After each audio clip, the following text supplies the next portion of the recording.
Boa tarde para todo mundo. Então hoje, muita gente pediu aí ontem quando eu fiz a live de história, uma galera, ô Marcito, fala, negócio do nazismo, parará, como é que é e tal. Então eu resolvi fazer então um momento só para falar disso, né? Porque é um assunto bem específico, bem importante. E por que eu acho que é importante a gente falar um pouco disso, tá? Porque é muito comum, né? Principalmente em momentos políticos assim, as pessoas serem se acusando. O que é o fascista? O que é o comunista, o nazista, o ista, tudo isso. E a gente precisa entender um pouco o conceito, né? Então, antes de mais nada, eu vou procurar hoje trazer para vocês aqui o conceito histórico, né, desse momento, do que é ser nazista, o que é ser fascista, qual é a diferença de nazismo para fascismo, o que é um, o que é outro, o que significa fascismo, nazismo. Então tudo isso aí a gente vai ver hoje. Tudo isso aí eu vou explicar para vocês, para que vocês não tenham dúvidas. E eu tenho certeza, muitas dúvidas que vocês têm sobre o assunto, eu nem vou precisar responder. Ao longo dessa exposição aqui de 1 hora, no final dela vocês vão ter mais ou menos organizado na cabeça aquilo que vocês tinham dúvidas aí nesse momento, tá? Então assim, ó, eu até não sei se essa live vai, até não sei se essa live aqui vai conseguir dar conta de tudo. Talvez eu tenha que fazer outra amanhã e tal, porque é bastante coisa aqui. Muito bem, então, gente. Nossa aula, né? Nossa live hoje, então, é como se fosse uma aula, né? Falando sobre o nazifascismo. Na verdade, tá? Já vou adiantar para vocês aqui, tá? O nome correto da expressão fascismo, embora se use fascismo, não é fascismo, tá? O nome correto é fatismo, tá? E eu vou explicar porque o nome certo é fatismo e não fascismo. E aí, Marcito, nazismo e fascismo é a mesma coisa, tá? Vamos ver. Muito bem, tá? Em primeiro lugar, por que esse é um assunto muito fascinante, né? É muito fascinante porque as pessoas, né, a figura do Hitler, ela causa até hoje fascínio, seja por mal ou por bem. Muitas pessoas ainda hoje admiram Hitler, mesmo odiando o nazismo. Vejam bem que o Netflix está cheio de seriados sobre o Hitler. Por incrível que pareça, o nazismo ganha dinheiro, o nazismo, a ideia de nazismo vende, é um produto, é um marketing. Porque tem toda essa coisa em cima do Hitler. Então isso é uma coisa que a gente vai ver hoje também aqui. Vamos lá. Primeira coisa, o que é o nazifascismo? O nazifascismo é a junção, tá?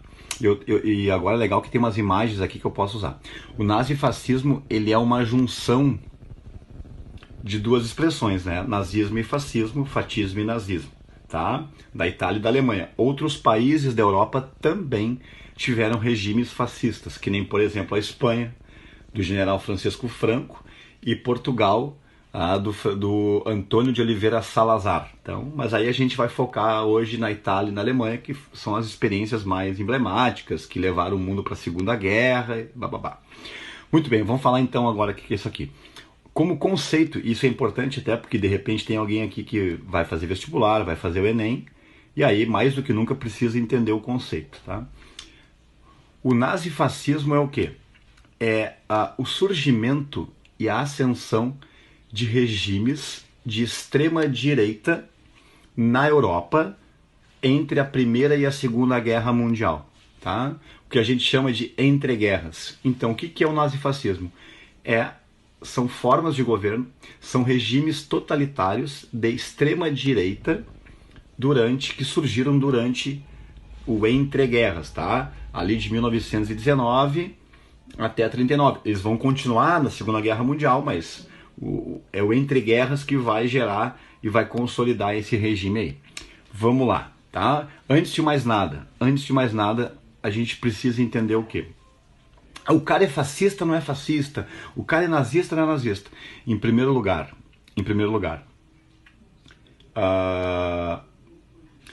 alguns termos, tá? E isso envolve o fascismo ou o fatismo. Alguns termos, eles têm certo contexto histórico, que se tu usar eles em outro momento, tá errado. Sair chamando as pessoas de fascista porque ela é autoritária, porque ela é da direita. O fascismo tem uma série de concepções próprias dentro de um determinado momento histórico, entende? Então, se tu usar ele em qualquer lugar, tu tá usando ele de forma errada, além de estar ofendendo a pessoa, até porque a gente vai ver o que foi aqui o fascismo e também o nazismo. Então, em primeiro lugar, alguns conceitos, gente, eles têm validade. Eles não podem ser aplicados em qualquer lugar e nem em qualquer época, porque eles são vinculados a um contexto histórico, entende? E naquele contexto histórico receberam esse nome por causa disso. Então, espero que no final desse nosso encontro vocês entendam que a gente tem que ter cuidado ao carimbar as pessoas com algum conceito que talvez a gente nem saiba o que é. Tá? Muito bem, vamos lá. Qual é o contexto histórico? Final da Primeira Guerra Mundial. Tá? O que acontece no final da Primeira Guerra Mundial? Nós temos aí, no final da Primeira Guerra Mundial, um momento bem interessante. Os Estados Unidos da América saem como o país mais rico do mundo. Grande vitorioso. E por outro lado, a Rússia vira um país socialista, que depois vai ser chamada de União Soviética, certo? O que nós temos aqui acontecendo? Terminou a guerra, nós já temos um modelo bipolar pronto no mundo. Capitalismo, liderado por quem? Pelos Estados Unidos. Socialismo, liderado pela Rússia, que depois vai ser a União Soviética. Fechou? Galera, isso aqui vai ser importante pra gente pro final da live. Não esqueçam. Só um recorte. A Guerra Fria, que começa lá em 45, que coloca Estados Unidos contra a União Soviética, o sentimento bipolar já existe agora, no final da Primeira Guerra Mundial. Qual é o grande medo do mundo capitalista? A União Soviética. Porque a Rússia é um baita país, né? A Rússia não é esteio, né? E a Rússia virou o quê? Socialista. Qual é o medo dos países capitalistas? De que a Rússia se expanda. E outra coisa, a Europa ficou devastada com a guerra. Desemprego, trabalhadores com dificuldade. E a Rússia fez uma revolução socialista, onde tecnicamente os trabalhadores estavam no poder. Qual é o medo que o capitalismo tem? De que a União Soviética seja imitada na Europa. De que os trabalhadores na Europa criem muitos partidos comunistas. De que a Europa vire socialista. E de fato vai acontecer essa onda de simpatia pelo marxismo e o socialismo soviético na Europa. Então o mundo já está dividido. Então não esqueçam do que eu acabei de falar. A gente vai estudar o nazifascismo agora, entendendo que dentro de um contexto maior, tu tem dois blocos já, o capitalismo e o socialismo soviético, certo? É isso que vai estar por trás de tudo. Vamos lá. O que moveu o nazifascismo? Em primeiro lugar, a Primeira Guerra Mundial, ela gerou crise econômica, ela gerou danos materiais, a Europa saiu detonada. Vamos pegar o caso aqui da Alemanha e da Itália. A Itália, na Primeira Guerra Mundial, prometeram para ela territórios, colônias, e ela não ganhou. Saiu, apesar da Itália estar na guerra do lado dos que venceram, a Itália não foi dado para ela o que foi prometido. Então a Itália sai frustrada e pobre também da guerra. Mas o caso maior qual é? É o da Alemanha. A Alemanha, quando perde a guerra, ela tem que assinar na marra uma coisa chamada Tratado de Versalhes, lá na França. E esse Tratado de Versalhes foi terrível para a Alemanha. O que fez o Tratado de Versalhes? Condenou a Alemanha a ser culpada por tudo. A Alemanha é a única responsável pela guerra, perdeu território, perdeu colônia, perdeu um território que tinha ganhado da França, chamada Alsácia-Lorena, que era de fronteira. A Alemanha ficou condenada a pagar uma dívida de 32 bilhões de marcos para recuperar o que foi destruído com a guerra, o que equivale a 6 bilhões de dólares. Agora, o pior para a Alemanha. A Alemanha, no século XIX, quando ela se unifica com um cara chamado Bismarck, a Alemanha tem aquela coisa assim, ó. Primeiro tu nasce um soldado, depois tu te torna um alemão. Desde a sua essência, a Alemanha tem um espírito que, gurizada, bélico, militarista. Alemão de verdade é o alemão soldado. E o que faz o Tratado de Versalhes? O Tratado de Versalhes tem como cláusula penalizar militarmente a Alemanha. Por exemplo, a Alemanha não pode ter marinha de guerra, a Alemanha não pode ter aeronáutica ligada à guerra, e a Alemanha não pode ter um exército com mais de 100 mil homens. E as pessoas perguntam, Marcito, mas 100 mil homens é muito ou é pouco? Vou dar um exemplo. 100 anos antes, pega a demografia, 100 anos antes, o Napoleão, para entrar na Rússia, levou 600 mil soldados, só para a campanha da Rússia. Então tu imagina uma Alemanha, em 1919, que se orgulha do seu militarismo, não poder ter um exército com mais de 100 mil homens. O que acontece? Desmoralizou a Alemanha. O Tratado de Versalhes foi pesado demais para a Alemanha e gerou o que, gurizada? Um espírito de revanche. Um espírito na Alemanha do tipo assim, ó, seus merda, seus franceses, a gente não aceita isso. Porém,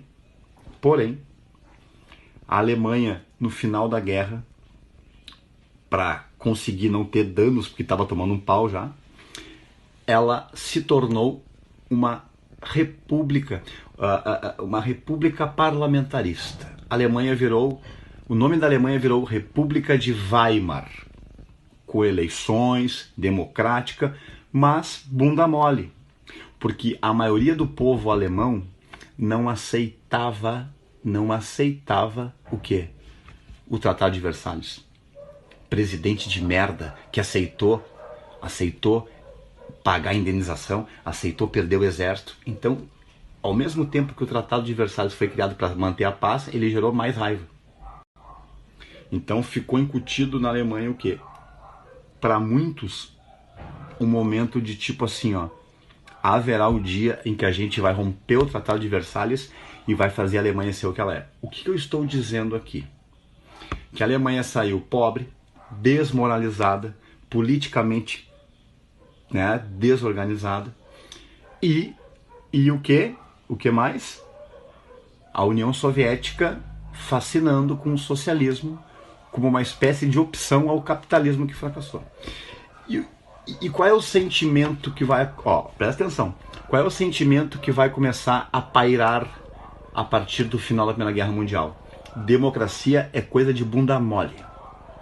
Liberalismo é coisa de bunda mole. Liberalismo e democracia não funcionam. O liberalismo entrou em crise político, o liberalismo jurídico e depois o liberalismo econômico mais pra frente, quando vai ter a crise de 29. Mas ser democrático na Europa depois da guerra é coisa de brocha. Os governos precisam de quê? Os países precisam de governos autoritários, fortes, que deem conta do país, que deem conta de recuperar o que o país merece. Então o liberalismo estava em crise. A grande novidade era o quê? O que acabava fascinando as pessoas? Ideias de liderança forte. E aqui eu faço um recorte para vocês. Isso é muito comum na história. Em épocas de crise econômica, em épocas de crise política, em épocas de desespero, de medo, o ser humano é muito mais afeito a ser seduzido por um discurso radical. O discurso radical, ele sempre é mais penetrável quando a sociedade está o quê? Em frangalhos e com medo. Então as ditaduras e os discursos salvadores, eles sempre aparecem e ganham mais força aonde? Voltar? Voltou. Tá? Em sociedades, se descolou, eu vou voltar aqui, tá? Porque eu sei que deu uma descolada na live, mas agora voltou. Só me avisa se voltou certinho aí. Voltou?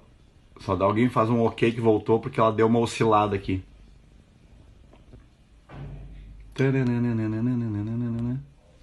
Voltou, voltou, voltou, voltou, não voltou? Voltou? Só que me falta agora trancar nessa hora boa. Tudo certo, então vamos lá. Tinha trancado, agora voltou. Galera, vamos retomar aqui a linha de raciocínio, tá? Em qualquer lugar, tá? Em momento de crise, de desespero, de desemprego, as pessoas tendem a se vincular a líderes carismáticos e radicais. Um líder forte que vai resolver, ele sempre aparece e ganha força nesses momentos.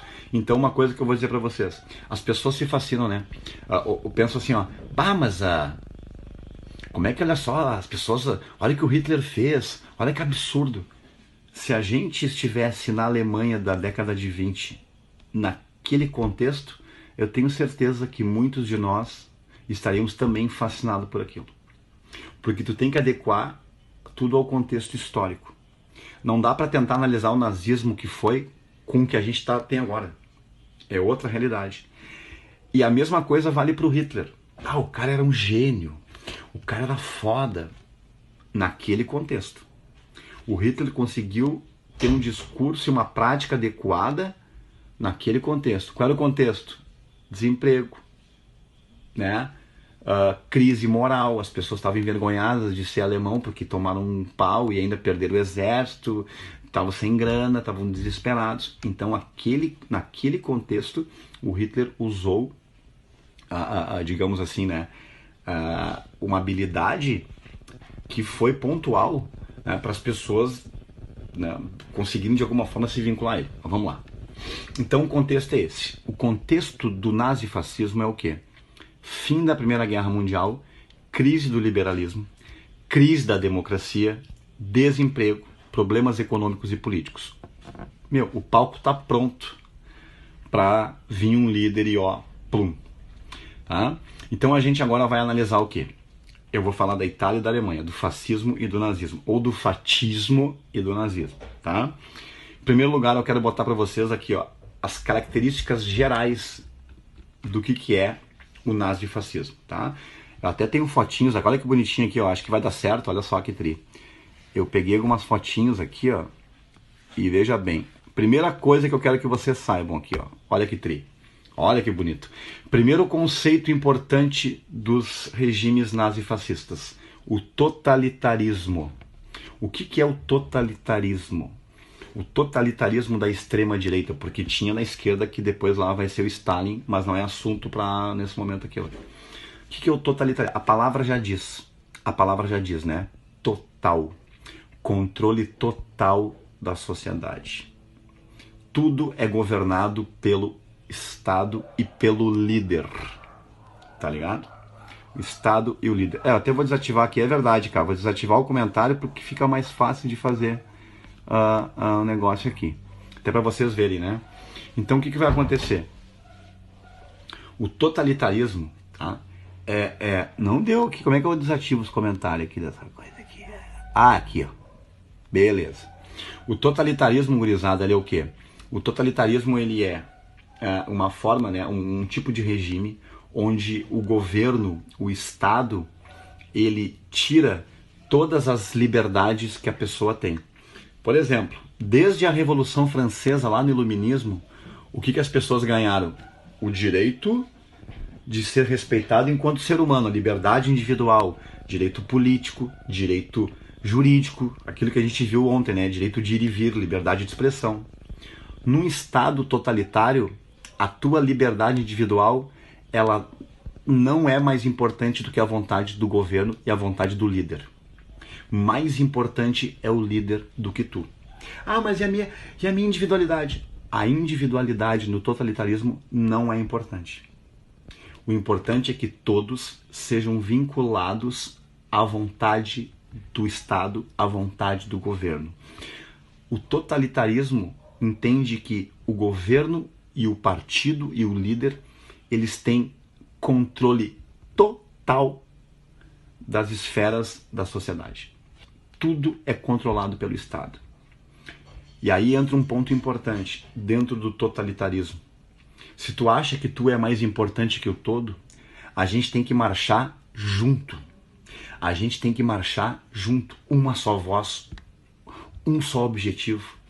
Se a gente for respeitar a liberdade e a vontade individual de cada um, a gente cai numa vaidade egoísta que vai fazer a mesma coisa que aconteceu com a gente vai cair na miséria de novo.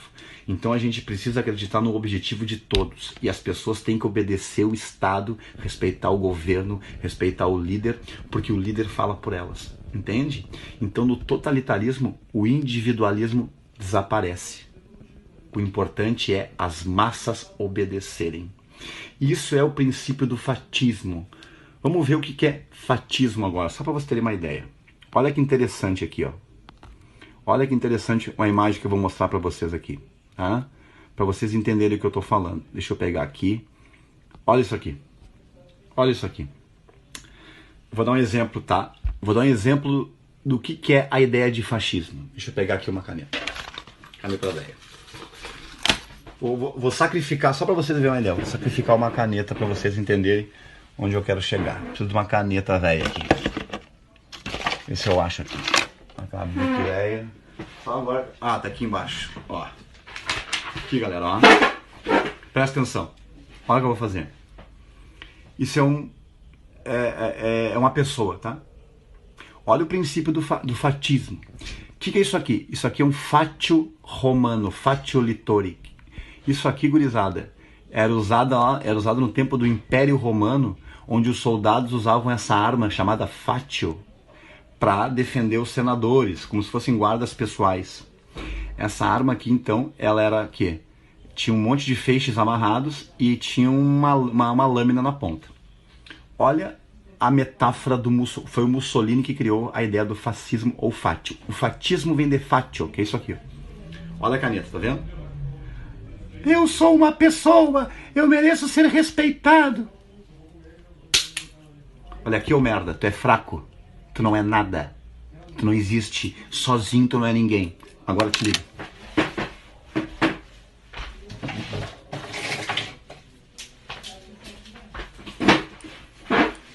E se todos nós fôssemos unidos num grande feixe, juntos, sem se separar, tenta quebrar, todo mundo junto. Essa é a metáfora do fascismo, que vem de fatio. O fatio seria uma madeira cheio de feixes ao entorno juntas. Se todo mundo tá junto, a gente é inquebrantável. Se alguém acha que a individualidade pode se destacar, tu tá apodrecendo todo mundo, e inclusive a tua individualidade, ela é perniciosa pro resto. Ou tu anda junto com a gente, ou a gente vai enfraquecer. E essa lâmina pronta para combater o inimigo, pronta para combater quem ousar ir contra o nosso grupo. Então, fatio é feixe do latim, do italiano. Fatio é isso aqui, ó. É um feixe de madeira, de várias madeiras, que sozinhas não são nada, mas juntas são inquebrantáveis. Então o princípio do fascismo, do fatismo, vem dessa metáfora, dessa referência ao todo.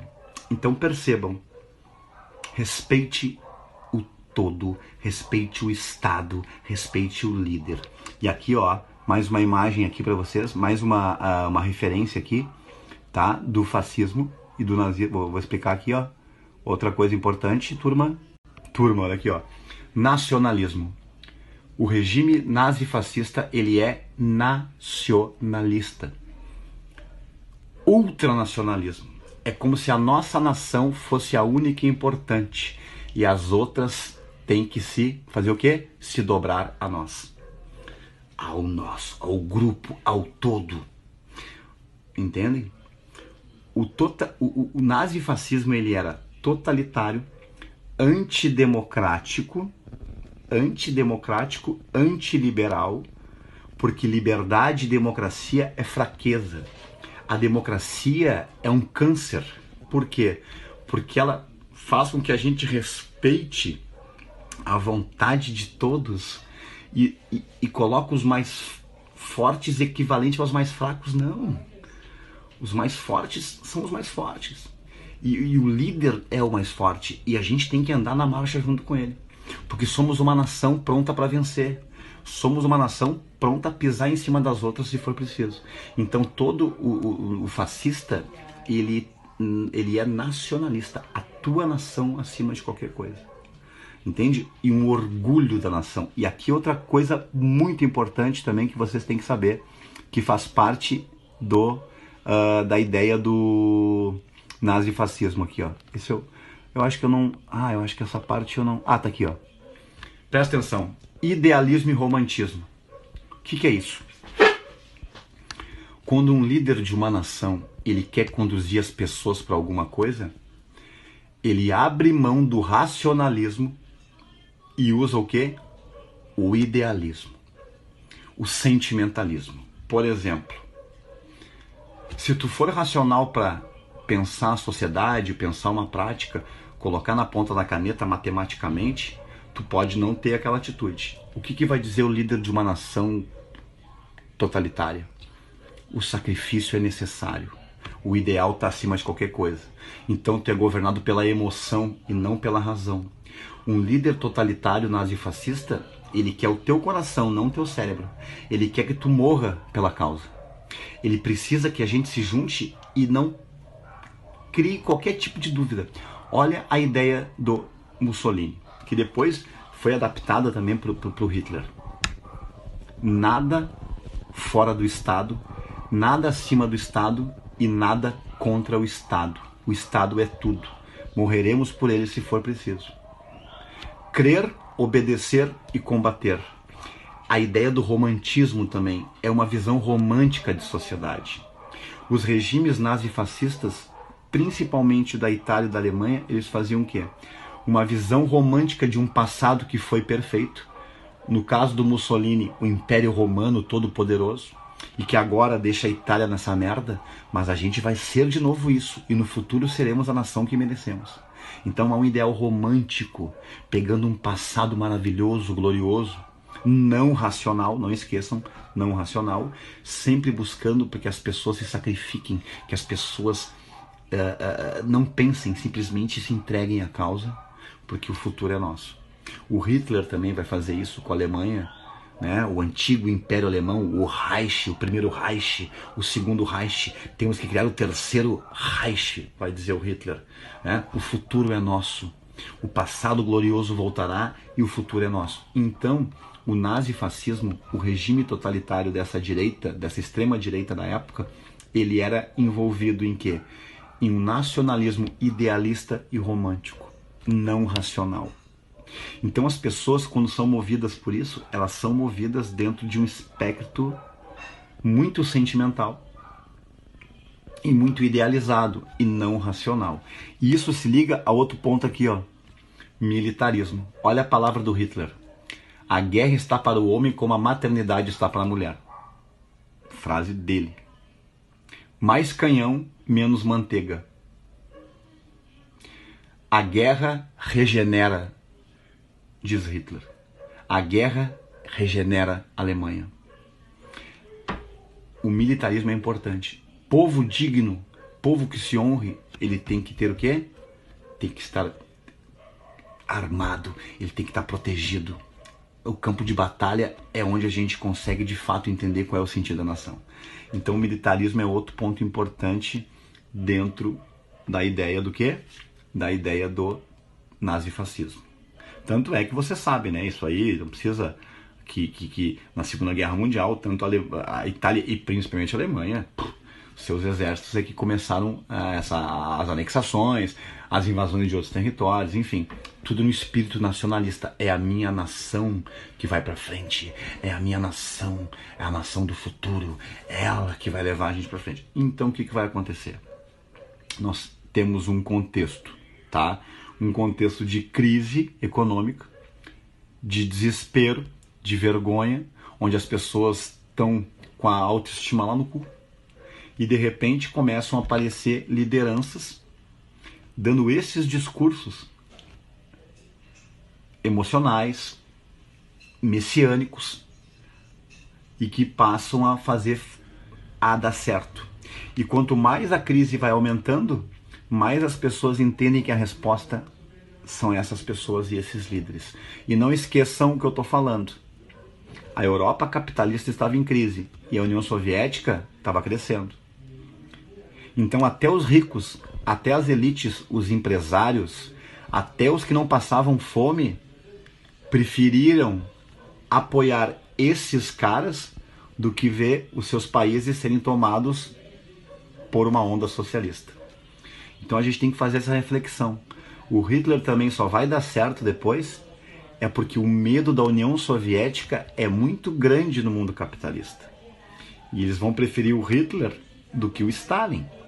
Vão preferir um cara que tem esse discurso de ódio do que o comunismo entrando dentro dos seus países. Então é por isso que a gente tem que entender qual é o contexto em que surge tudo isso. Um contexto de pós-guerra com crise, um contexto de pós-guerra com problemas financeiros, problemas políticos, Alemanha com sentimento de revanche, com um país fraquíssimo.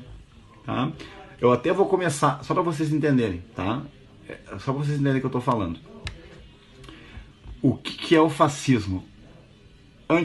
Militarismo, nacionalismo, idealismo, totalitarismo, anticomunismo também, eu tinha esquecido aqui, ó. Tá, mano, tudo bem, não vou ficar perdendo tempo nisso. Culto ao líder. O líder é quase um deus. O líder é o povo, o líder é a nação. O governo se confunde com o líder e o povo se confunde com o líder. Idolatrar o líder é tudo. Ir contra o líder é fazer parte do inimigo. E isso é uma coisa muito importante também. Temos que buscar inimigos. Os inimigos geralmente são os comunistas e principalmente para a Alemanha, que a gente vai ver, os judeus. Eles é que são o mal. Então, vejam bem, isso aqui é uma coisa importante. Todo grupo exaltado, todo grupo que tem um objetivo e uma ideologia radical, ele sempre tem um inimigo. Ele sempre está combatendo alguém. Então é sempre necessário o uso do quê? Da vigilância contra o inimigo que pode estar entre a gente. Então outra coisa comum dentro do nazifascismo, o estado de terror. O que é o estado de terror? Medo, desconfiança. O inimigo está aqui. E o que a gente faz com o inimigo? A gente elimina o inimigo. Porque o inimigo, ele não pode envenenar o resto. A violência era um ponto muito importante do nazifascismo. A violência era um método. Um método de quê? De punir e de evitar que os inimigos tomassem conta do projeto ou tomassem conta, né, da nação. Então, tudo isso vai se reforçar numa Europa com as pernas quebradas. E não esqueça que eu vou repetir até o fim da live. Uma Europa com as pernas quebradas e louca de medo do socialismo. Então a gente tem que sempre fazer esse balanço para poder entender por que vai ter tanta força, tá? Pega aí, por exemplo, vamos pegar o caso da... Vou pegar agora por parte, tá? Antes de mais nada. Todo nazista é fascista. Mas nem todo fascista é nazista, tá? O que é o nazismo, gente? O nazismo é um fascismo que aconteceu na Alemanha. Tá? Eu só estou adiantando aqui que daqui a pouco eu vou para a Alemanha. O nazismo, na verdade, é a abreviação do partido que o Hitler criou. Partido nazista. Aí fica eu vou explicar depois. Mas em essência, o nazismo foi um fascismo. Com algumas coisas a mais, como por exemplo, o racismo, a ideia do ariano puro, né, de eliminar raças inferiores, tudo isso aí eu vou falar agora. Mas em essência, o nazismo foi fascista, ou fatista, como eu tinha dito, né? Nacionalista, totalitário, militarista, antiliberal, culto ao líder, né? A ideia do idealismo, do romantismo, tá? Buscar a nação com o objetivo que tem que ter. Então, o fascismo tinha esse tipo de discurso e vai ter essa prática depois. Mas vamos por partes. Comecemos, por exemplo, com a Itália, tá? E aqui eu vou começar com a fotinho aqui, ó, que eu separei pra vocês. Que é dele. Rapidinho aqui, ó. Cadê o cara? Eu tinha separado, filha da puta. Não tá aqui o merda. Aqui, ó. Esse aí, tá? Benito Mussolini, o italiano. Ele, em 1919, criou o quê? O Partido Nacional Fascista, tá? O Mussolini. Que tinha qual princípio? Totalitarismo e perseguição a quem?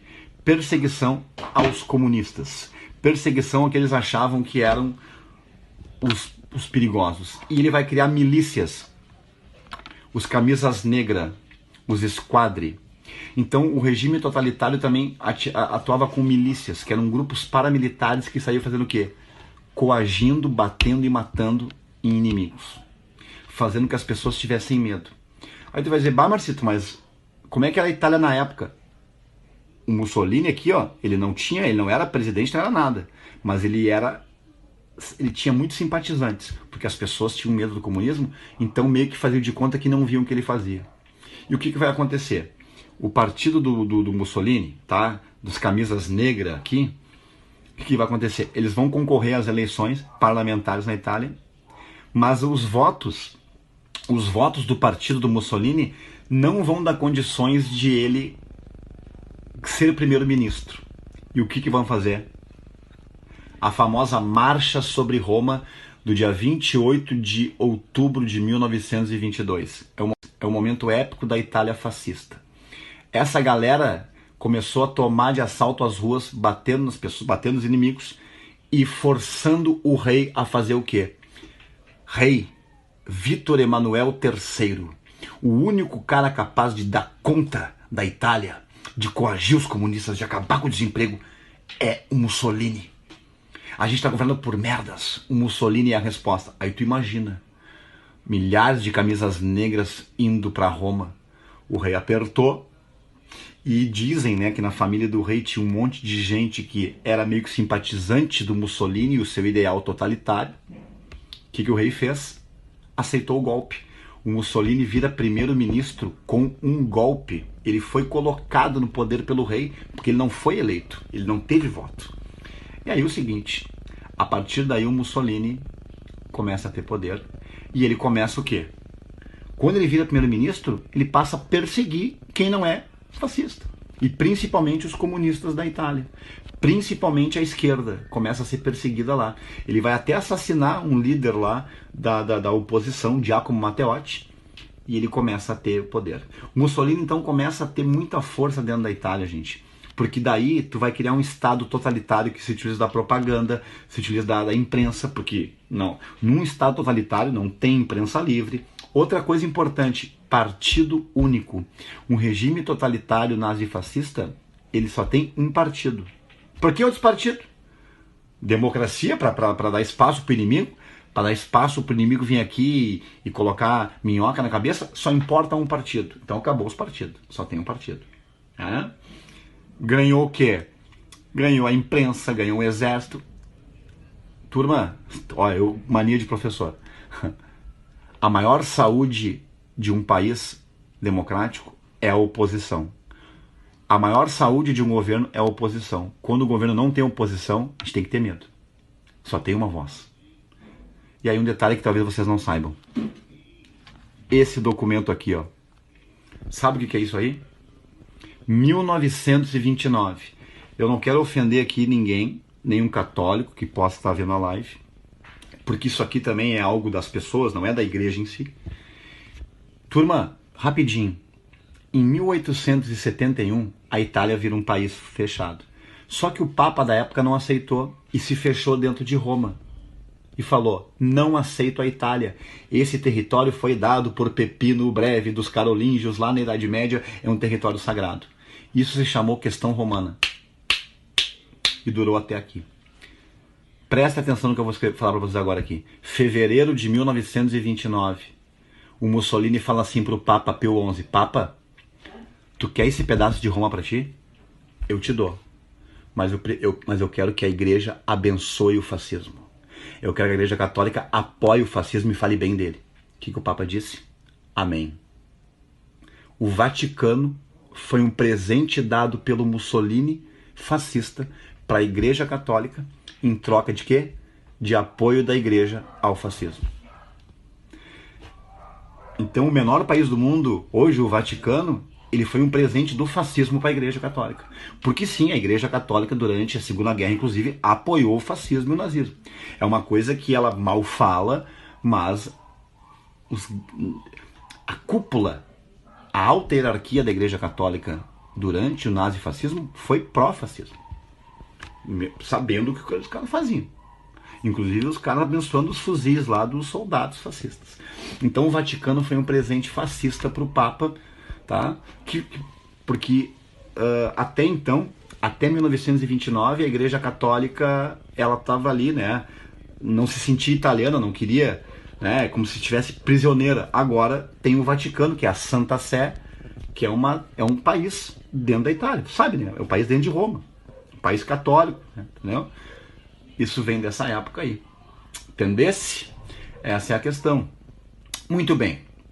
E aí depois de 29, né? Aí vem a crise de 29 nos Estados Unidos, uma crise capitalista que afeta todos os países capitalistas. Adivinha quem é que não foi afetado? Presta atenção agora. Adivinha o país que não foi afetado pela crise de 29? A União Soviética. Por quê? Porque ela não fazia acordos capitalistas. Então tu imagina, a Europa estava em crise.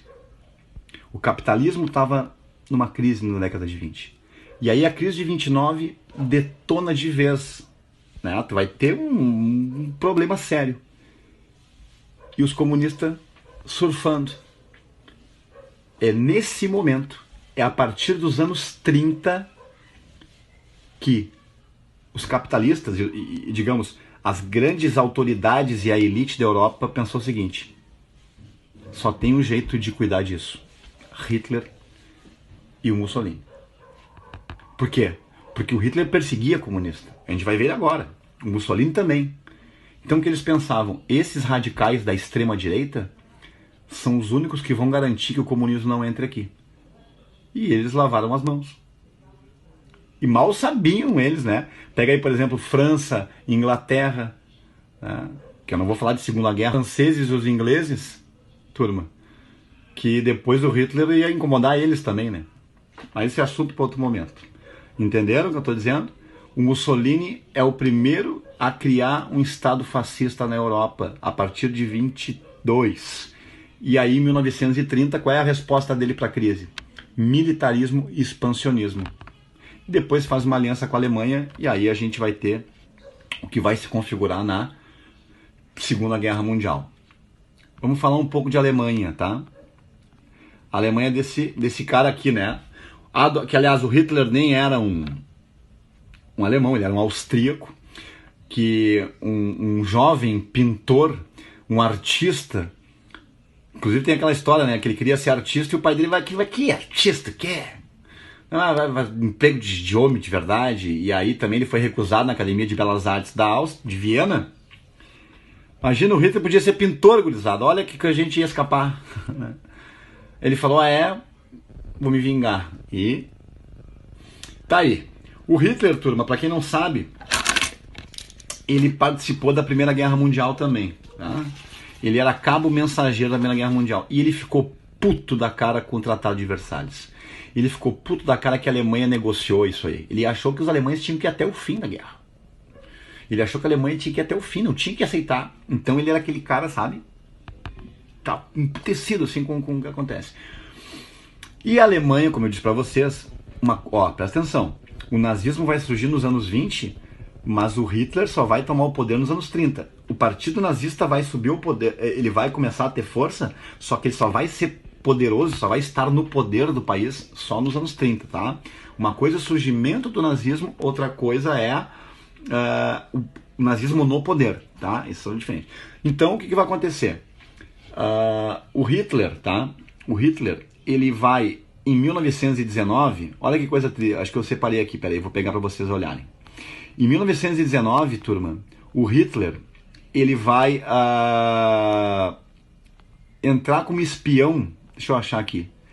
O Hitler vai entrar como espião num partido chamado Partido Operário Alemão, de Anton Drexler. O que é esse partido? Era um partido operário nacionalista, com tendências antissemitas também.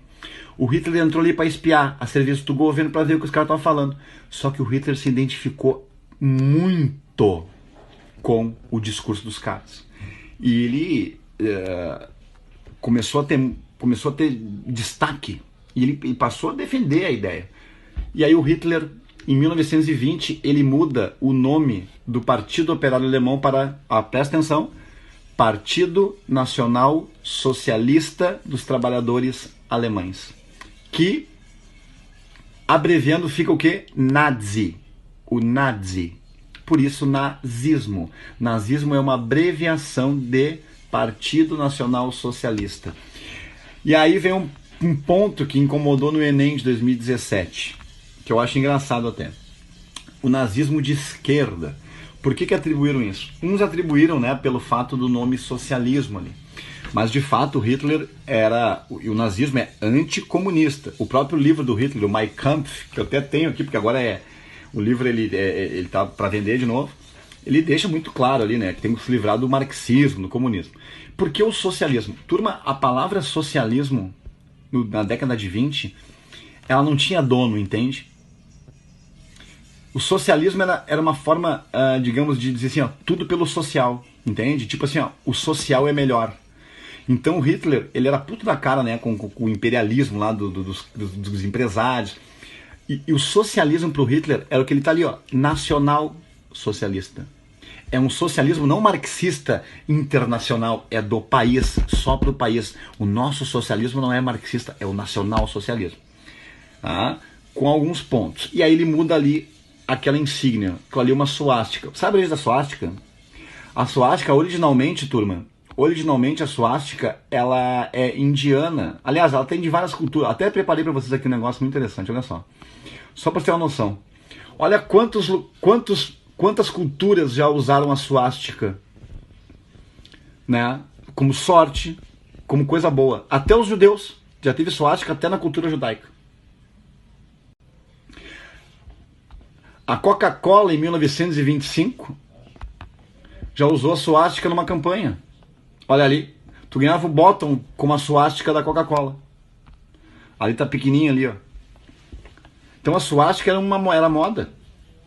E o Hitler, dentro de uma perspectiva, né, antissemita, e aí a gente tem que entender um pouco isso, né? E eu vou falar depois com um livro lá, mas o partido nazista, então, ele transformou a suástica, ele inclinou ela, né, como se fosse uma grande máquina, que ao mesmo tempo, assim, na diagonal, né, uma máquina que, com uma pá, atacasse o inimigo e ao mesmo tempo lavrasse a terra para nova colheita.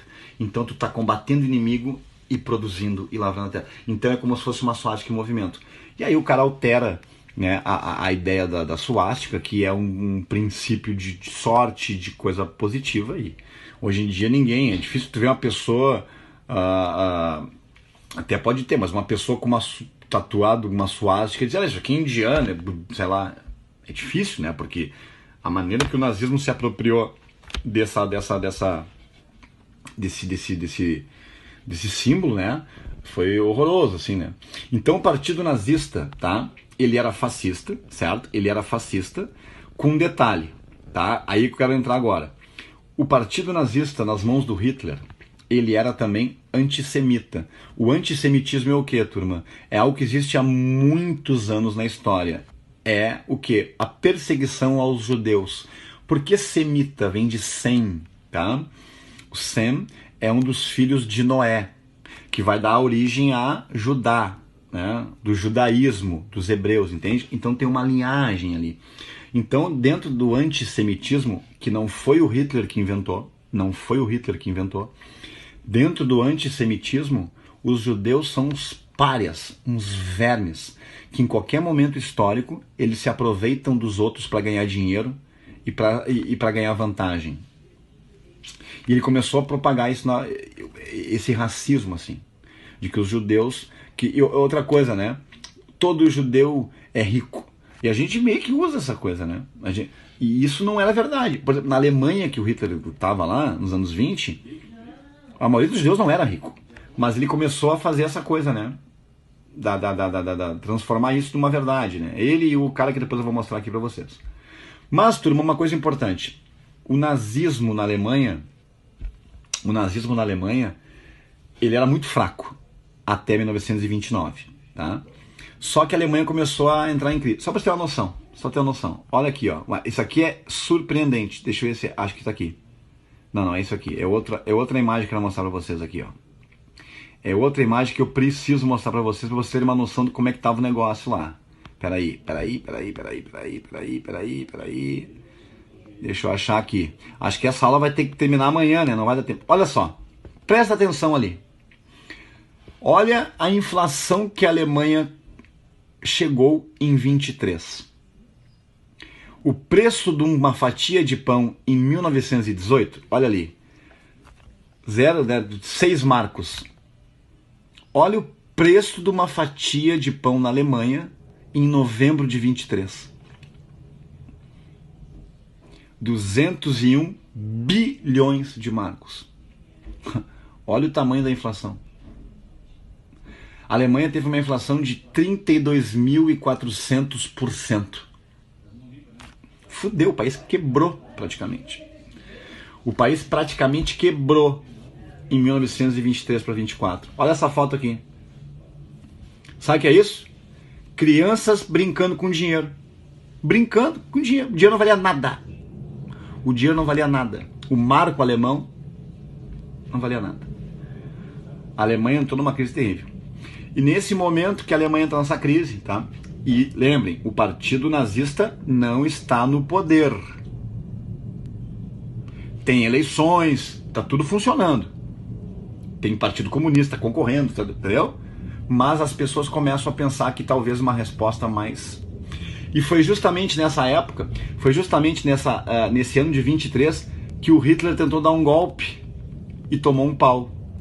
A única vez que o Hitler tentou tomar o poder na marra na Alemanha, ele perdeu, que foi o chamado Putsch de Munique, onde o Hitler tentou dar um golpe e acabou sendo preso, tá? Ele e mais outros parceiros do partido tentaram entrar no parlamento na Bavária, lá na Alemanha, e tomaram um pau. E foi preso e condenado a 5 anos de cadeia em 1923. Mas como o nome dele estava circulando já por muitas pessoas, ele acabou ficando só 8 meses. E foi aqui que a nossa história começa a mudar. Foi na cadeia que o Hitler conseguiu terminar, né, a primeira parte, e aqui eu tô com a primeira versão aqui, ó, deste livro aqui, Mein Kampf, A Minha Luta.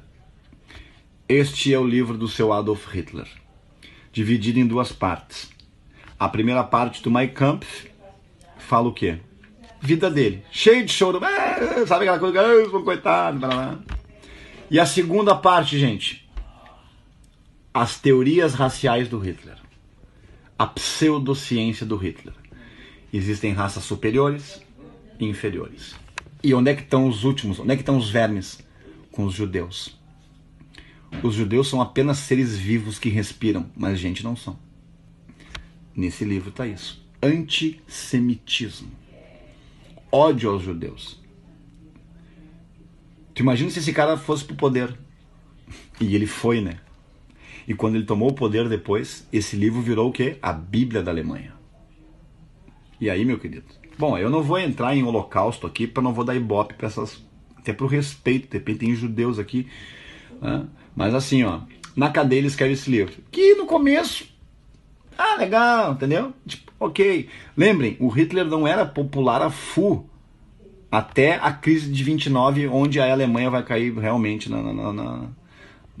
Porque quando aconteceu aquela ali, ó, quando aconteceu aquela inflação que eu falei pra vocês que a Alemanha se fudeu, os Estados Unidos emprestou dinheiro pra Alemanha e ficou emprestando. Só que daí a crise de 29 nos Estados Unidos aconteceu, o que aconteceu? Os Estados Unidos tirou de volta, porque eu não vou te emprestar nada. Não vou te emprestar. E aí os Estados Unidos repatriou o capital, pegou de volta, e aí a Alemanha caiu num caos. E a partir de 29, presta atenção, a partir de 1929, o partido nazista começa a virar o quê? Uma opção. Uma opção para a Alemanha. Por quê, gente? Qual foi o país que não pegou crise? União Soviética. O que eles pensaram? É o Hitler. Vamos apoiar ele. E aí o Hitler virou a esperança nacional. Antissemita, em tudo isso que a gente falou, em toda aquela perspectiva ali. E aí o Hitler vira primeiro-ministro e depois consegue, porque ele era primeiro-ministro e tinha um presidente. Aí depois o presidente morre e ele assume também como presidente. Ele vira o Führer, com a seguinte expressão: Ein Volk, ein Reich, ein Führer. Ein Volk, ein Reich, ein Führer. Um povo, um império, um líder. O terceiro Reich tem que ser formado. E com isso, ele contou com o apoio desse cara aqui, Joseph Goebbels, o ministro da propaganda do Hitler. Alunos de publicidade e propaganda que querem fazer marketing, estudem o nazismo, estudem esse cara aqui. Esse é o braço direito do Hitler na sociedade civil, principalmente. Ele era o cara que é responsável por idealizar o Hitler como uma postura maravilhosa. Cinema, rádio, jornais, estética, todo um marketing para transformar o Hitler num deus da Alemanha. E o inimigo num verme. Ai de ti. Olha, foguetório aqui. Esse cara foi o segundo, tá, da Alemanha nazista aí, o Joseph Goebbels, tá, o braço direito do Adolf, né, durante o nazismo ali. O Hitler toma o poder em 1933, gente. Em 34 ele vira o Führer, tá? O líder supremo da Alemanha, partido único, sem oposição, perseguição de comunistas, perseguição de judeus, perseguição de ciganos, perseguição de homossexuais, perseguição de testemunha de Jeová e por aí vai. Eu vou escolher umas imagens aqui para vocês terem uma ideia aqui do que eu estou falando. O Hitler no poder, né? Deixa eu pegar aqui. Porque daí a ideia do Mein Kampf passa a ser uma política de Estado. Só para você ter uma noção, o Hitler, ele tinha a ideia de espaço vital, Lebensraum. O que seria o espaço vital? Ele entende que a raça ariana, que só na cabeça dele existia, estava espalhada pela Europa. E era dever da Alemanha ocupar as regiões onde tinham o quê? Onde tinham arianos. Falta 1 minuto para acabar a live, não vai dar tempo de eu terminar. Amanhã eu termino. Mas deixa eu só pegar e indicar uma coisa para vocês aqui, ó. O Hitler era tão fissurado nisso que ele tinha um projeto de civilização. Olha esse livro aqui, autobiográfico, As Crianças Esquecidas de Hitler. Sabe o que ele fazia? Ele queria fazer o quê? A maternidade ariana, para que só tivessem arianos onde ele governasse. Então ele pegava todo ano, no aniversário da mãe dele, ele premiava as mulheres. Quem tivesse mais de 4 filhos, medalha de bronze. Mais de 6 filhos, medalha de prata. Mulher com mais de 8 filhos, ariano, né? Medalha de ouro. E ele pegava lugares onde as pessoas eram dominadas pelo nazismo e sequestrava crianças que supostamente pudessem ser arianos para ser criados por arianos, para purificar a raça. Então percebam que o Hitler tinha uma proposta de civilização racial. A autora desse livro aqui, ela descobriu depois de velha que ela não era filha da mãe dela, porque ela foi raptada na Iugoslávia pelo partido nazista para purificação racial. E aí amanhã eu vou ter que continuar essa aula, eu vou falar mais dos judeus, vou falar mais do processo do Hitler. Eu quero indicar filme, quero indicar livro para vocês, tá? Hoje não deu, mas amanhã eu retomo essa ideia. Espero que vocês tenham gostado, vou deixar a live salva aqui, tá? E que Deus abençoe quase todos vocês, e eu vou tentar ver um horário para amanhã aqui. Eu vou ver se eu consigo salvar pra gente poder, né, até para poder retomar isso aqui, tá? Espero que tenham gostado, depois me deem feedback aí, tá, gurizada? Me deem feedback depois. Beijo do Marcito. Então tá, gurizada, na aula passada, sempre falo com aula, né, isso é coisa do tique de professor, né, na aula passada, deixa eu ver aqui, tá tudo certo, eu tinha terminado ali falando, né, do nazismo ali até o surgimento e a tomada de poder, né, lembrando uma coisa aqui, tá, só para vocês entenderem, o crescimento do nazismo da Alemanha, ele foi se dando e ele foi aumentando com a crise econômica da Alemanha, tá? E não esqueçam muito, né? Aliás, não esqueçam de um ponto importante. Tinha sempre do lado do leste lá uma União Soviética socialista e que não estava passando por crise econômica. E era um modelo que possivelmente poderia influenciar os trabalhadores da Europa capitalista. E eles não queriam, obviamente, que a União Soviética, ou o modelo soviético, acabasse, né, tomando conta da Europa. Por isso que o Hitler ganhou mais força ainda a partir dos anos 30. Então a gente tem que sempre trabalhar o seguinte: trabalhar a ideologia nazista, trabalhar o comportamento do Hitler associado a quê? Associado ao contexto histórico em que ele estava, né, inserido.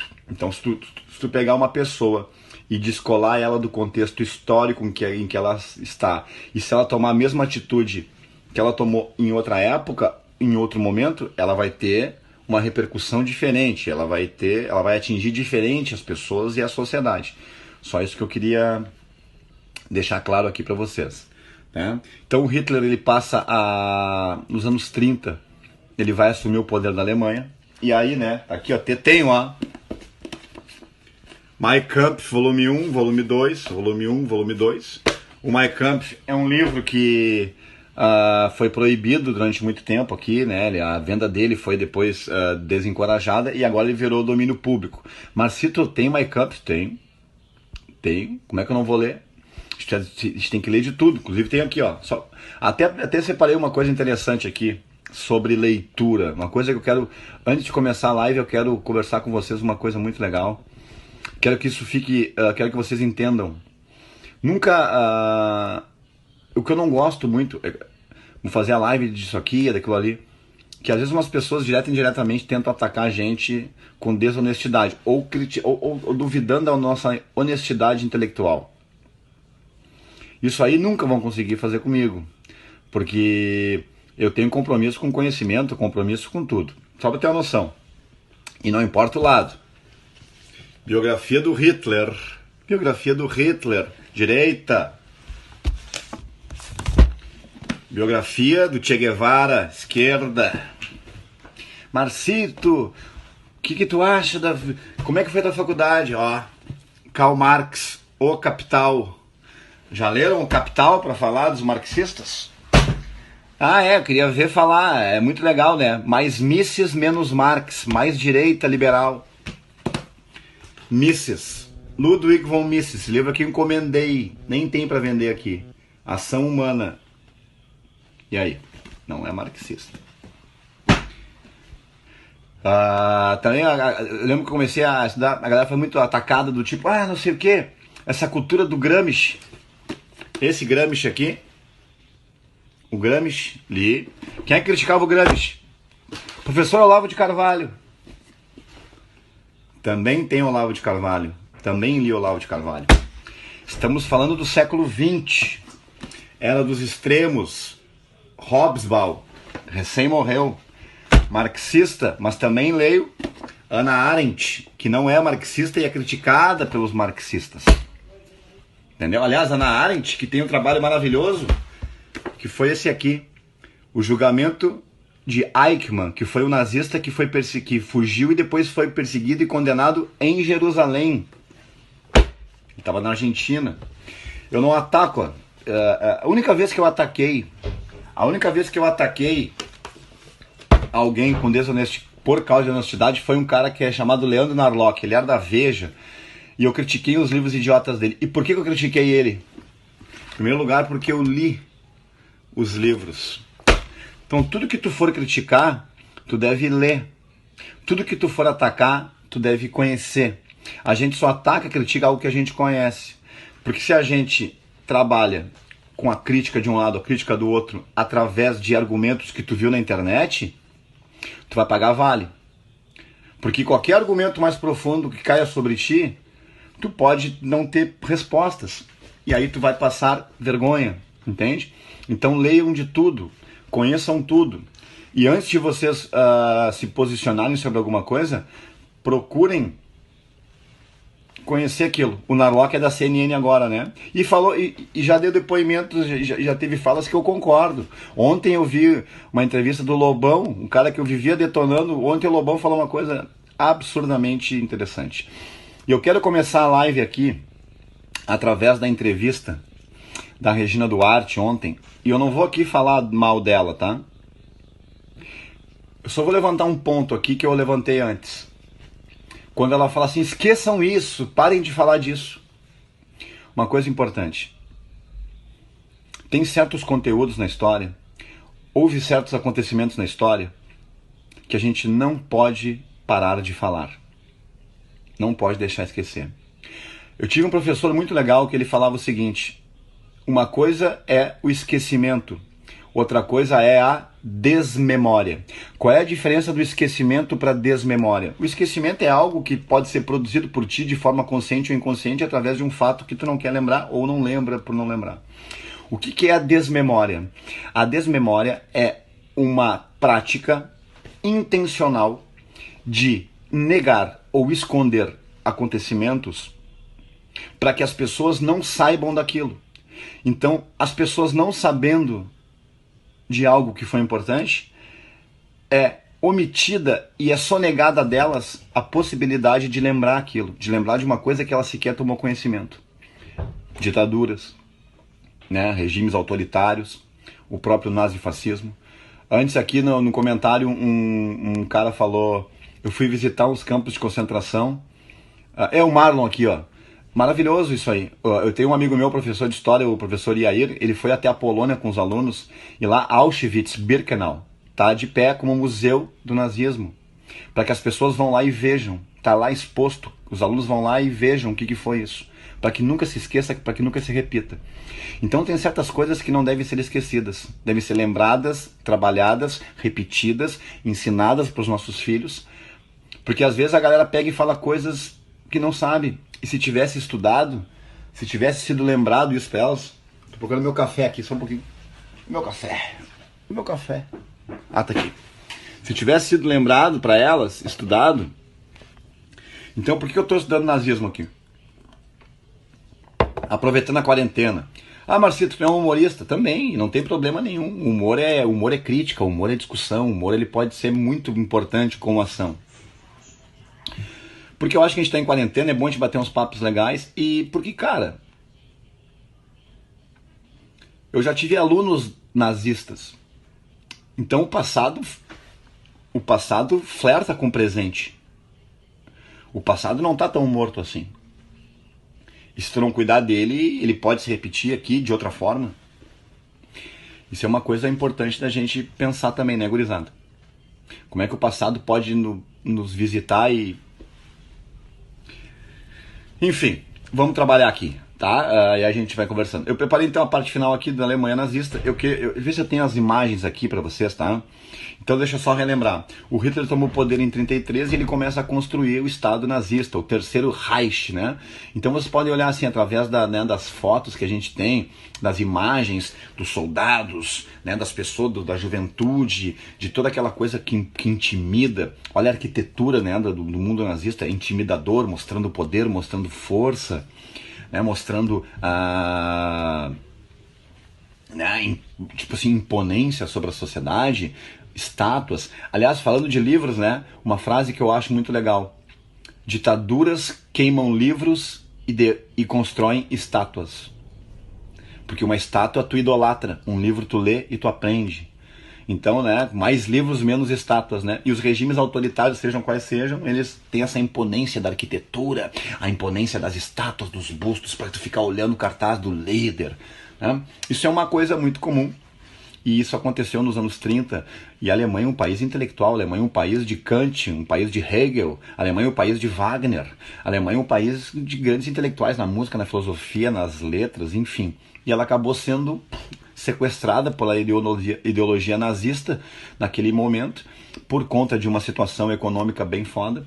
Eu vou mostrar para vocês outras coisas aqui, deixa eu ver aqui, ó. Só me permita que eu vou pegar umas fotos aqui, ver se eu acho, sobre o nazismo na Alemanha e o projeto lá. Deixa eu ver se eu encontro aqui para mostrar para vocês.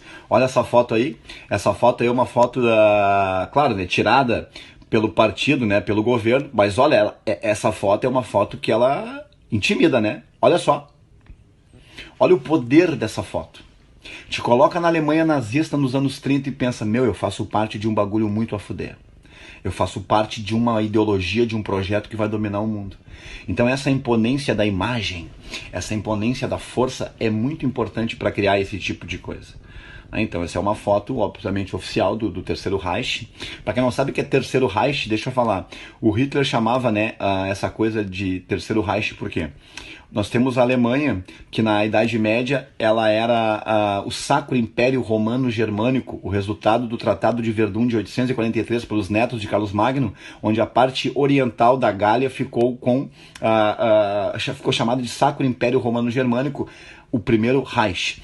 O segundo Reich foi com a unificação da Alemanha em 1871, com a figura de destaque de Otto von Bismarck, o Marechal de Ferro. E o Bismarck tinha uma frase muito famosa: a Alemanha será criada a ferro e fogo. Todo alemão é ferro e fogo. Ferro pela indústria, fogo pela arma, pelo exército. E o Hitler criou, e o Hitler então teve a ideia do Terceiro Reich, ein Volk, ein Reich, ein Führer, que eu tinha dito antes, né? Um povo, um Führer, um líder e um império. Então tu pega um país que está destruído, um país que está mal, e tu recupera a economia do país, tu levanta o país, tu ergue o país, e aí tu não tem como não acreditar que esse cara é a grande esperança. Só que tu tem que ter inimigo, a gente falou isso ontem, né? Tu tem que ter inimigo, tu tem que ter alguém para atacar. O judeu, o comunista vão ser os principais inimigos, né, da Alemanha nazista nesse momento aí. E o que vai acontecer, galera? A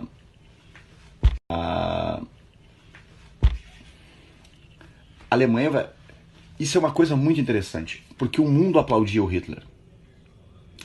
Quando o Hitler ocupou a França em junho de 1940, o Getúlio Vargas deu um discurso emocionado no estado de São Januário, aqui no Brasil.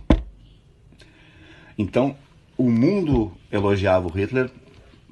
Se sabia o que ia acontecer ou não? Se sabia o que ia acontecer ou não através disso? E aí começa o projeto. Uma coisa é tu escrever Mein Kampf e ter ideias antissemitas. Outra coisa é tu ser o dono do teu país. Nesse momento a tua ideia vira projeto de governo. Nesse momento a tua ideia vira institucionalização do Estado.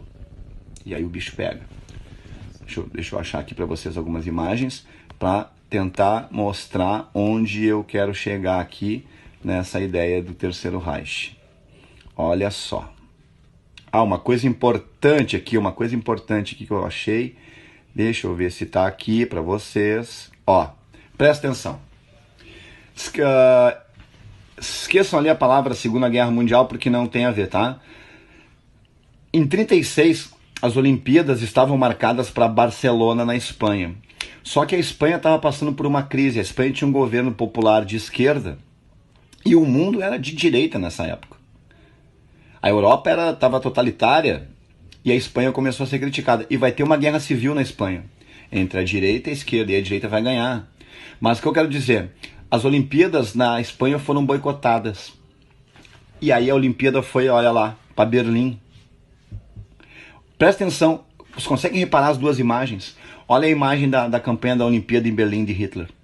Um homem ariano com força sobrepondo os outros, a força da raça ariana. Muito subjetivo isso, né?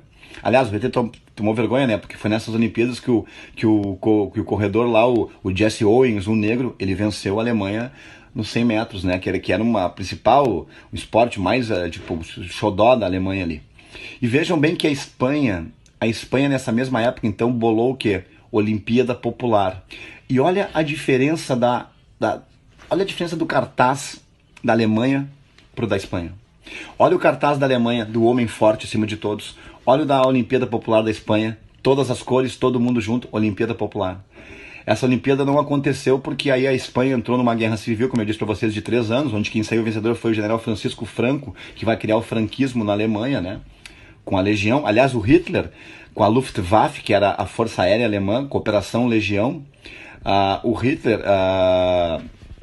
ele bombardeou a cidade de Guernica, que é aquela cidade que o Pablo Picasso, nessa obra, né, ele retrata todo distorcido. Aliás, o Picasso disse, né, enquanto a Espanha for governada pelo fascismo, eu não quero a minha obra lá. E até os anos 70, a obra de Picasso, Guernica, não foi exposta na própria Espanha. Então, estou mostrando para vocês a questão da imagem, a questão da estética como recurso de poder, né? a estética como recurso de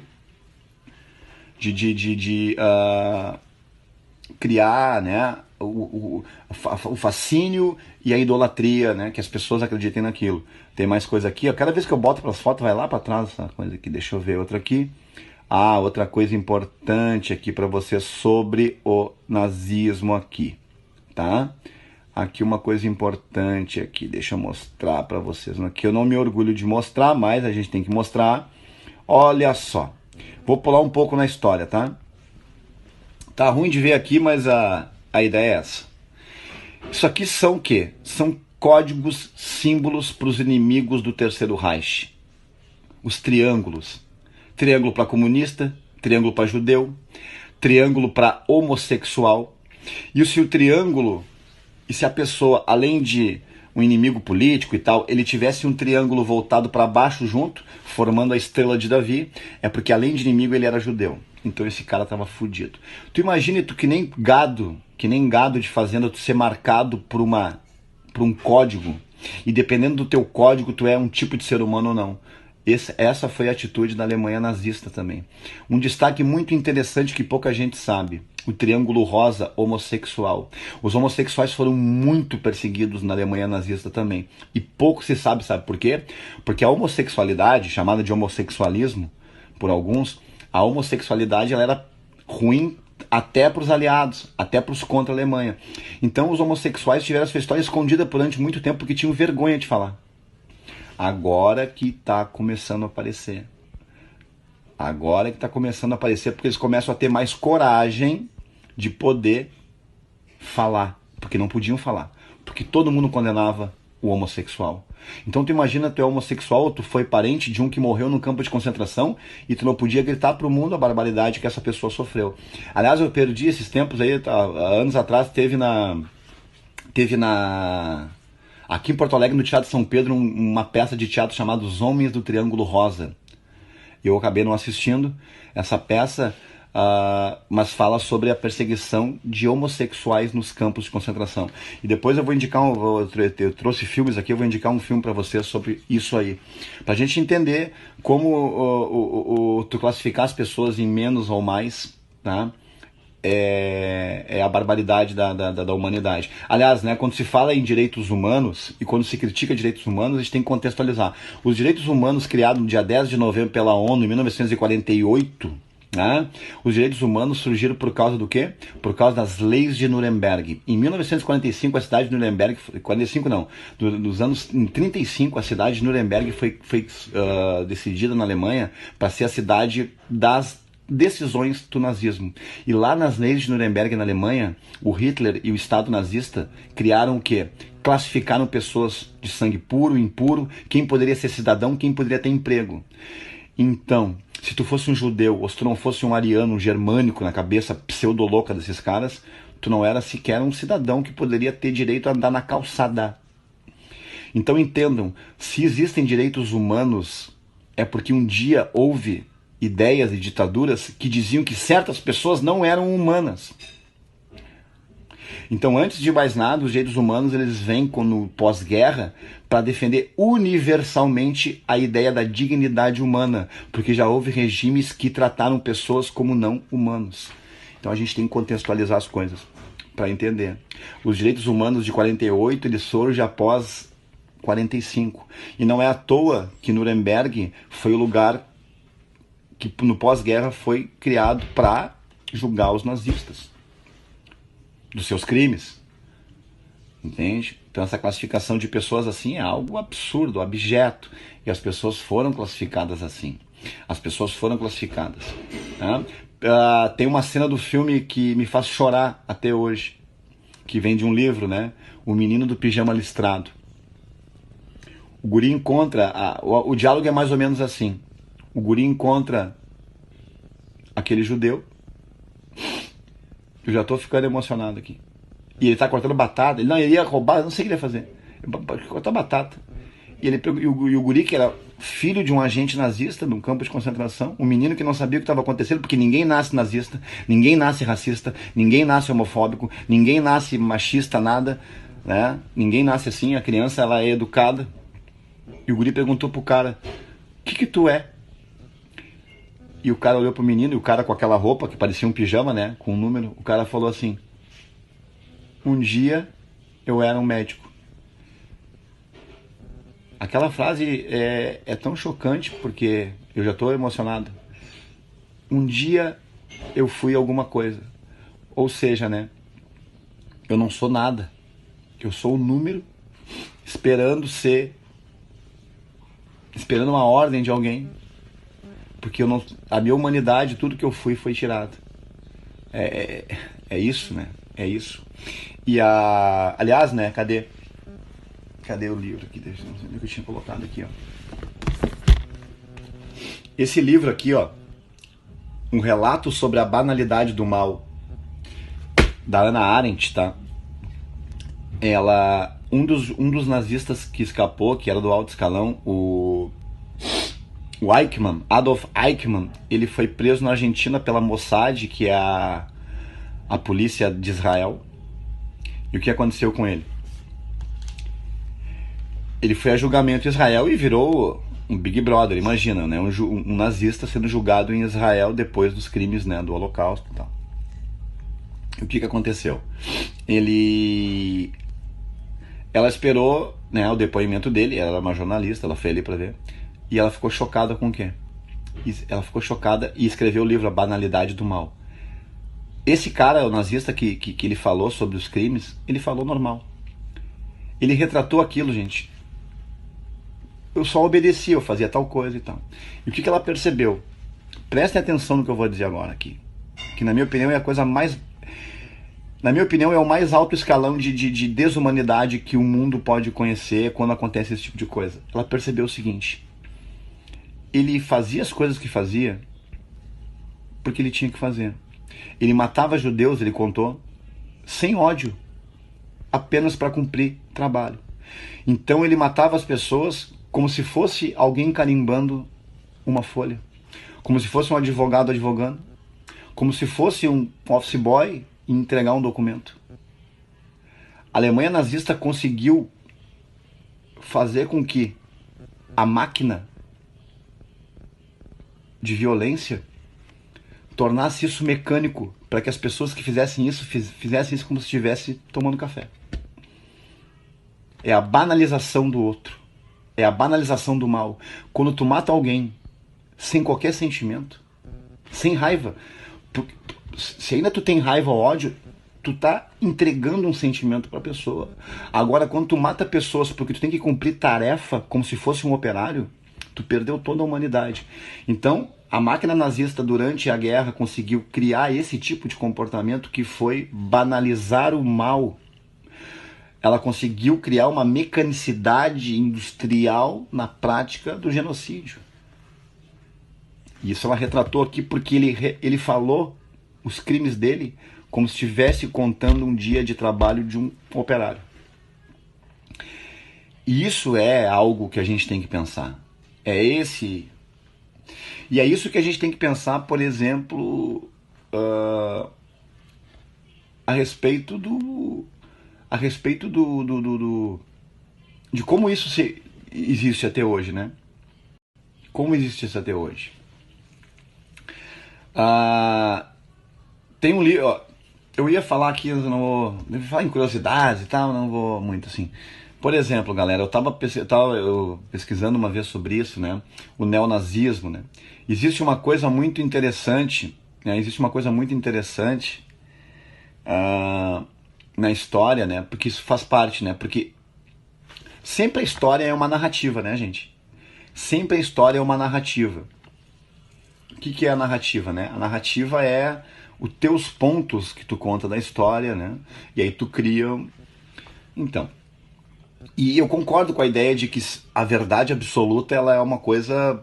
não existe, né? Só que isso também... esse relativismo, ele pode ser perigoso quando ele dá margem para quê? Quando ele dá margem para tu defender qualquer ideia. Por exemplo, existe uma teoria chamada revisionismo, tá? Olha só, presta atenção. Deixa eu ver se eu acho aqui a imagem para vocês. Se eu acho a imagem para vocês. Depois eu vou indicar filmes aí, tá? Eu já vou chegar aqui onde eu quero, peraí. Vamos lá. Achei. Tá aí. O Judeu Internacional. Um livro que tu não acha mais. Olha quem escreveu o livro O Judeu Internacional. Henry Ford. Henry Ford é esse mesmo, o cara do criador Ford, da Ford. O cara que mudou a história da indústria, né? Da Revolução Industrial Americana. Aliás, né? Antissemita. Esse livro foi um dos livros que o Hitler citou no Mein Kampf. Então, esse cara aí, um mito da história, ele era antissemita e promoveu o antissemitismo com seu livro, O Judeu Internacional. Mas eu quero chamar atenção para quê aqui? Só um pouquinho, deixa eu pegar outra imagem. Eu quero chegar em outro ponto, vou pegar outra foto desse livro aqui. Agora vocês vão entender onde eu quero chegar, pera aí. Agora vocês entenderão onde o Marcito quer chegar. Fiquem aí, não fujam da live. Achei. Pera aí. Pô, não tá aparecendo aqui que eu quero. Que bom, meu Deus do céu. Vocês não estão conseguindo ver porque tá muito grande na tela isso aí. Eu não acredito que não aparece, cara. Aparece no cantinho ali. Aparece o nome de quem traduziu o livro no cantinho aí, sim ou não? Deixa eu ver. Não sei. Mas enfim. Esse livro foi traduzido no Brasil por esse cara aqui. Tá? Esse cara é gaúcho, gente. Foi gaúcho, já morreu. Siegfried Erwin Castan. Esse cara era dono de uma editora chamada Editora Revisão. O que ele faz? Esse cara era um dos livros da... Esse cara era um dos... No Brasil, um dos mentores, né, do chamado revisionismo ou negacionismo. O que é o negacionismo? Negar o Holocausto. Ele escreveu livros sobre livros como Holocausto Judeu ou Alemão? Acabou o gás, porque ele dentro da linha do revisionismo, ele fala o quê? O Castan, ele defendia que tudo é mentira, que na verdade é um grande complô, né, do sionismo internacional judeu, e que na verdade não morreu ninguém em campo de concentração nenhuma, que o gás Zyklon B que foi criado lá nos campos de extermínio não tinha como ser usado nos judeus sem atingir os soldados, enfim. Então há uma linha de raciocínio chamada revisionismo, negacionismo. O que é isso? Negar o Holocausto e trabalhar que isso é tudo mentira.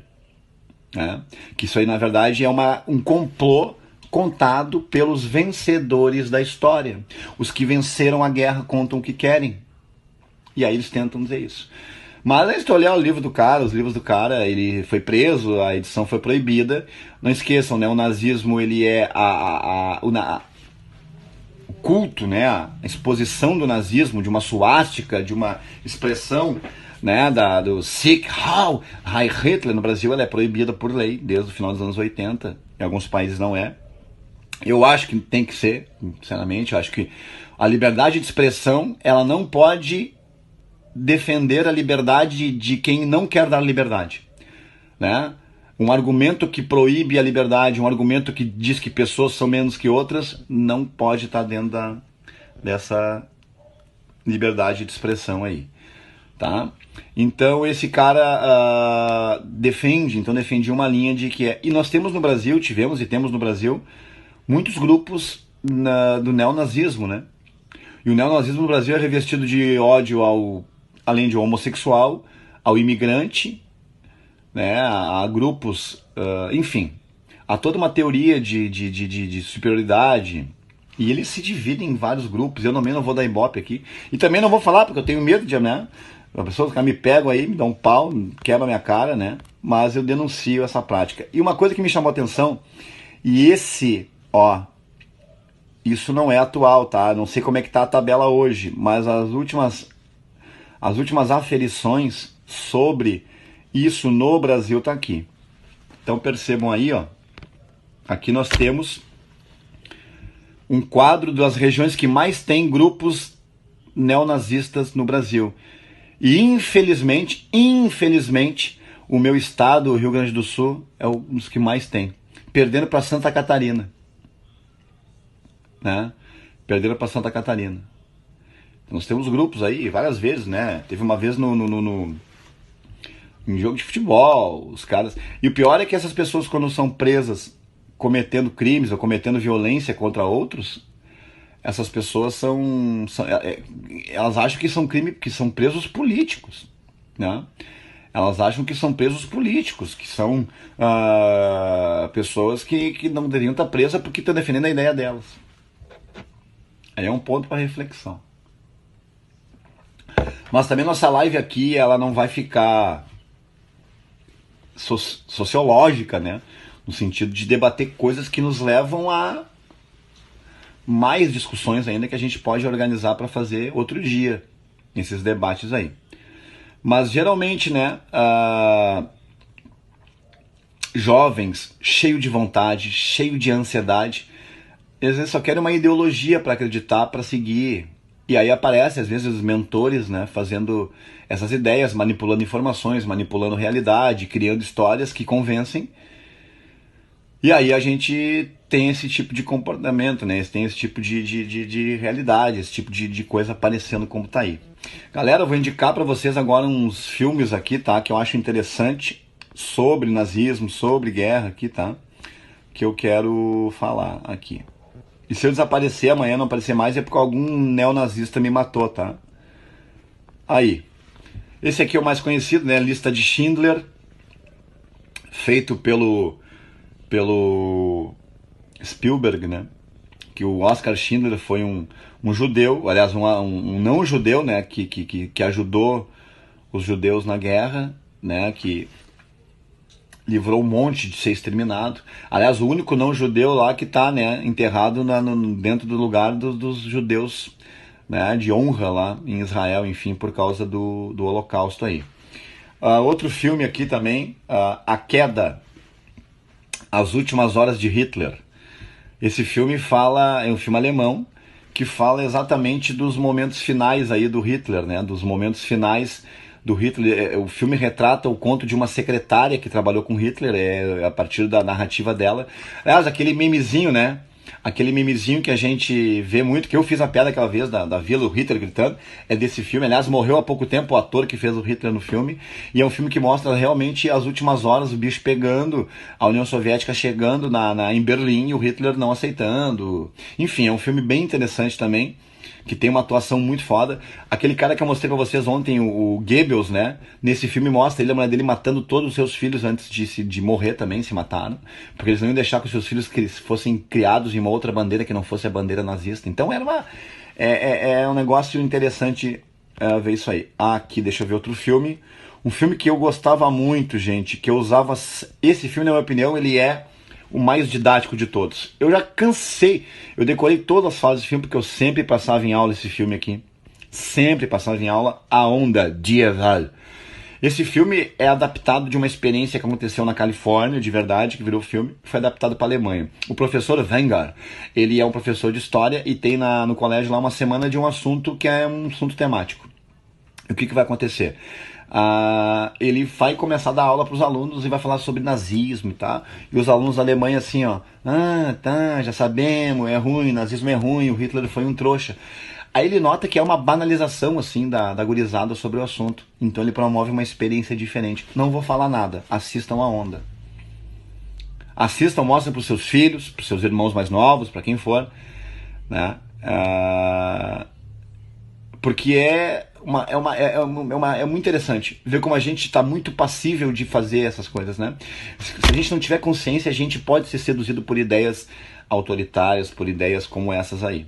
Então esse filme é muito interessante, é um filme muito legal. Eu recomendo muito esse filme para vocês aí, A Onda, tá? Um filme alemão de 2000 e pouco, acho, mas é fantástico. E outro também aqui que eu quero indicar, deixa eu ver se eu acho aqui. Cadê ele? Que eu botei todas as imagens ontem, acabei não usando. Olha aí, tá? Esse filme é um que eu gosto também. A Outra História Americana, ou American History X, com o fantástico Edward Norton, tá? Edward Norton, né? Que na minha opinião é um dos maiores atores da atualidade.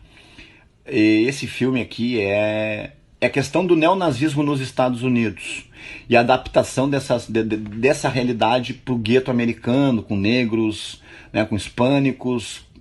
E aí o pai dele é um bombeiro que morre lá, e aí ele vira nazista, e aí ele tem um irmão mais novo, e ele vai preso, e o irmão mais novo é referência para ele, aliás, o irmão mais novo é fã dele, e aí ele volta da cadeia diferente. Eu não posso contar esse filme, não posso contar nada porque vocês têm que assistir. Porque é um filme maravilhoso também, como é que mostra como é que a gente pode fazer essas reflexões aí de ideias, de até que ponto uma ideia, né, como essa, ela pode te prejudicar a tua família, pode, enfim. São filmes muito fortes, filmes tristes, e eu acho que vale a pena assistir. E fecho aqui com um filme que eu tinha dito aqui para vocês, sobre as perseguições na campo de concentração, um filme pouquíssimo conhecido, tá? Mas que vocês têm que catar ele pra ver. Deixa eu achar ele aqui. Cadê o filme? Tô chegando nele, peraí que eu tô chegando nele, segura o tchan. Mas cadê? Aqui, achei. Bent. Tem até o Mick Jagger no filme aí. Fala sobre os homossexuais em campo de concentração e o que eles passavam. É um filme para te ajudar a desconstruir mente nazista, desconstruir mente homofóbica, enfim. Esse filme fala o que acontecia com os gays nos campos de concentração e como tu ser judeu e ser gay é pior do que tu imagina num país que não tolera, numa ideologia que não tolera, através de um código racial, de um comportamento racial, esse tipo de coisa, né? E então, gente, era mais ou menos isso que eu queria bater esse papo com vocês, né? Mostrar que a história não pode ser repetida se ela é bem estudada, né? Pra gente não deixar... E não importa se é esquerda, vou falar sobre totalitarismo também de esquerda, vou falar sobre o Stalin, comunista, que foi um bandido também, sobre o Mao Tse Tung na China, que foi outro bandido também. Eu não tenho vínculo e compromisso com nenhum líder trouxa, né? Nem com uma ideologia. Então vou falar deles também nos encontros aqui, né? Enquanto durar a quarentena, se a galera quiser. Também estou colocando aí no meu story box ali com ideias de aula que vocês querem ter de história, que a gente possa conversar. E é isso aí, gurizada. Vai ter muito mais live sobre história sim, sobre vários assuntos, né, gente? E muito obrigado por... né? Espero nunca me vejam com desonestidade, porque eu posso errar, mas eu não sou desonesto. Eu procuro trabalhar o que eu li, o que eu vi, não ser achista. Não sou neutro, é claro, tenho minhas posições e acho que ter posições é algo humano, é algo democrático, desde que tu não queira doutrinar ninguém e não mostrar que só tu é o dono da verdade. Vou tentar salvar essa live aqui, para deixar de novo ela colocada ali no meu IGTV, mas igual eu vou botar no story também ela. Foi um prazer estar aqui com vocês e até uma próxima. Beijo do Marcito. Muito obrigado, gente. Muito obrigado. Espero ter contribuído com alguma coisa aí, tá?